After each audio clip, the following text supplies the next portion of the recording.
হ্যাঁ মিরাজ, তুই না দেশে বাইরে চলে গেছিলি? হাগওয়ার্ডসে গেছিলাম জাদু শিখতে, গতকালই দেশে আসলাম। তাহলে আমার একটা জাদু দেখে, আমি একটা জাদু দেখি। আচ্ছা ভাই, আপনি চোখটা বন্ধ করেন।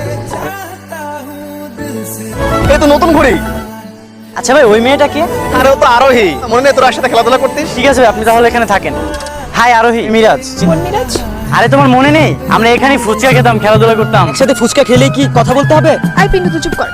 খুব আইসক্রিম খেতে ইচ্ছে করতেছিল তো, এই জন্য ওকে নিয়ে বের হয়েছে। দাঁড়া, তোমাকে একটা ম্যাজিক দেখে। ও, তুমি জাদুই আইসক্রিম বানিয়ে ফেললে? এরকম জাদু তো আমার নানাও জানতো।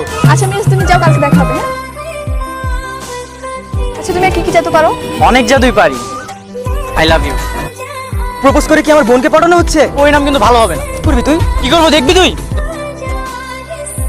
তোমার মনে আছে ছোটবেলায় তুমি ওকে গান গিয়ে শোনাতো? হ্যাঁ, মনে থাকবে না কেন? এখন একটা গান গিয়ে শোনাতো। আগের মতো এখন আর কণ্ঠ নেই, নতুন একটা উপায় আছে।